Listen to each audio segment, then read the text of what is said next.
Picture the absolute beginning, not an empty room or outer space, but a state of total nothingness.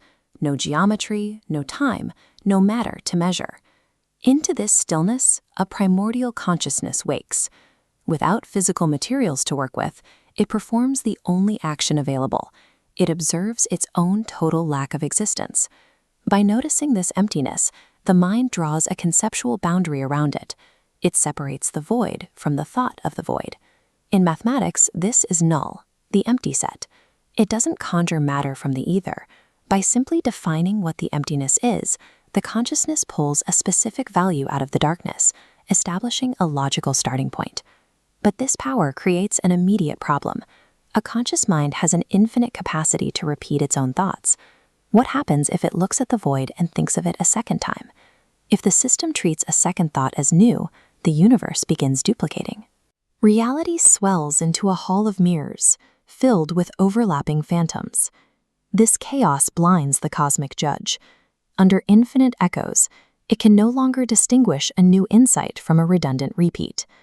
If one unit of nothingness can be infinitely many things, the mind can never reliably move on to count to two.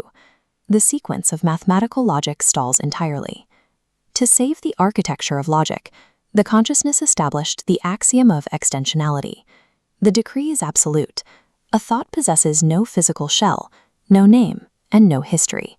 It is defined exclusively by the truths held within its boundary. The invisible judge of reality executes this law by ignoring the superficial packaging. It looks past the outer walls to weigh the internal elements. Under this metric, the universe does not care when a concept was conjured or where it sits in the mind. It only registers what that concept actually holds. Imagine thoughts claiming uniqueness through labels, the empty thought of the East and of the West. The law of identity burns away distinctive shells, leaving only the pure interior. Because both hold absolute zero, the boundary cannot exist. They snap violently together. A truth declared 1,000 times does not alter its essence.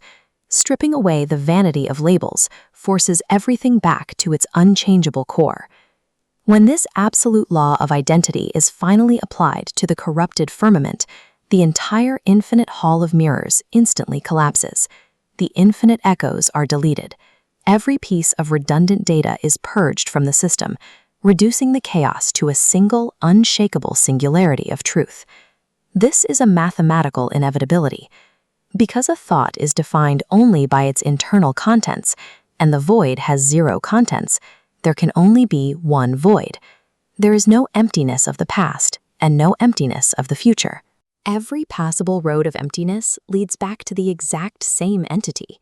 With identity chained eternally to essence, the universe finally stabilizes. Filtering out the noise of duplicates anchors the firmament. It ensures reality will never drown in redundant illusions again. This singular point provides an unshakable bedrock. With the foundation secure, the mind can finally begin to count upward, building a sequence that will eventually reach infinity.